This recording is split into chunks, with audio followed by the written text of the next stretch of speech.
Bolsonaro acaba de ser condenado por maioria. Perdemos a batalha, mas não perdemos a guerra. E agora? Bolsonaro foi condenado a pena de 27 anos de reclusão a ser iniciada em regime fechado. Vai iniciar o cumprimento da pena? Não. A tristeza dos petralhas, ainda há um recurso, eu quero colocar aqui na tela para vocês. O que diz o regimento interno do STF? Vou colocar aqui para vocês, artigo 333 do regimento interno do STF. Diz exatamente o seguinte: cabem embargos infringentes à decisão não unânime, é o que nós temos aqui. A decisão, ela não foi unânime. O Fux votou para absolver Bolsonaro. Que julgar procedente ação penal. É o que aconteceu. Tivemos aqui uma decisão não unânime que julgou procedente a ação penal. O que significa, gente, isso daqui? Significa que agora a defesa do Bolsonaro poderá fazer um recurso, esse que nós colocamos aqui, chamado de embargos infringentes. Esse recurso faz com que essa sentença, não deixa de ser uma sentença, essa decisão, seja remetida ao plenário, para que o plenário decida em definitivo. Nós estamos aqui na primeira turma. A primeira turma, por maioria, deu 4-1, condenou o Bolsonaro, mas esse caso não termina na primeira turma. Como eu disse para vocês, perdemos a batalha, mas não perdemos a guerra. Cabe agora, em razão da divergência do Fux, em razão do voto do Fux, que absolveu o Bolsonaro, cabe esse recurso.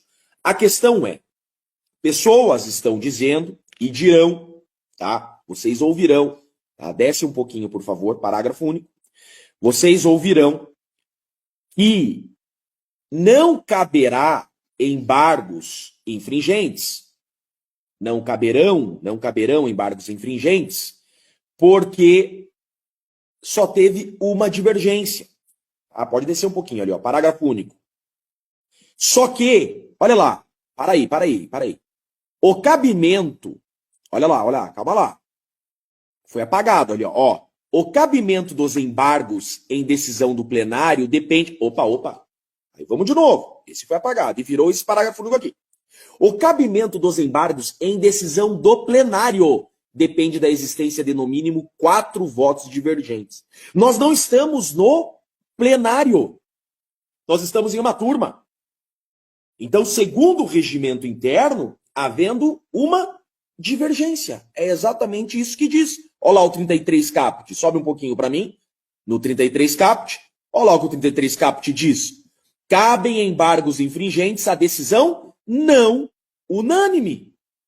Ele não está dizendo a decisão que tem 2 divergências. Nada disso. A decisão não unânime. Então, este caso não termina na primeira turma.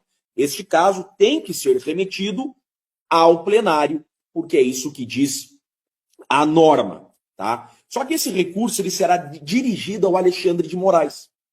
O Alexandre de Moraes, ele poderá bater no peito e dizer, não, tem que ter mais de uma divergência, o que não é exigido pela lei. Agora, fato é que o Fux quer que esse caso vá para o plenário. O Fux tem moral suficiente para exigir que esse caso vá para o plenário. E os ministros da segunda turma também querem que esse caso vá para o plenário. Então agora, o grande problema será no racha que existe dentro do STF por causa desse golpe que foi dado com essa decisão hoje, uma farsa. Então o problema será o racha. O que o Alexandre de Moraes vai fazer? Ele vai, ao receber o recurso, enviar o caso para o plenário ou vai bater no peito e vai dizer que não cabem embargos infringentes e vai transitar em julgado e mandar o presidente Bolsonaro para o presídio para cumprir pena?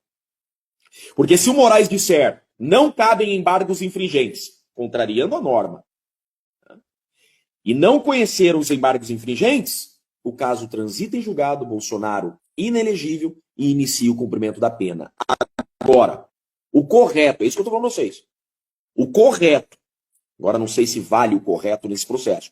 O correto, segundo eu mostrei para vocês, o jogo dentro das 4 linhas, aquilo que exige-se em um Estado democrático de direito, é que esse caso vá para o plenário. E se for para o plenário, não termina esse ano.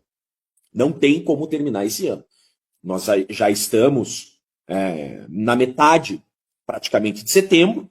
Se esse caso for para o plenário, um processo de 78 terabytes, não tem como os demais ministros, os outros 6 ministros, tomarem conhecimento de todo o processo. Então vão precisar de tempo para analisar esse processo e a discussão no plenário pode estender até para 2027. Então, gente, Bolsonaro está condenado a 27 anos de prisão, mas ainda não acabou. Não transitou julgar. Então, a dúvida das pessoas. Bolsonaro inicia o cumprimento de pena hoje? Não. A pena só se inicia depois do trânsito em julgado, ou seja, quando não couber mais recurso. Enquanto houver a possibilidade de recurso, ainda não inicia o cumprimento da pena. Então, Bolsonaro não inicia hoje o cumprimento da pena porque ainda cabe em recursos. Tem embargo de declaração, que é no caso de omissão, contradição. Tem embargo de declaração e também, eu entendo que pelo que eu mostrei para vocês do regimento interno, artigo 333, cabe também recurso de embargos infringentes para o plenário. Só iniciará o cumprimento da pena se for condenado em definitivo, ou seja, foi condenado por maioria e não couber mais recursos. Aí inicia o cumprimento da pena. Eu entendo que cabem embargos infringentes e que esse caso tem que ser remetido para o plenário, que é o que o Fux deseja e os demais ministros desejam. Esse é o resumo do que aconteceu hoje. E eu digo, perdemos a batalha, mas não perdemos a guerra. Tem muita água para rolar ainda. Essa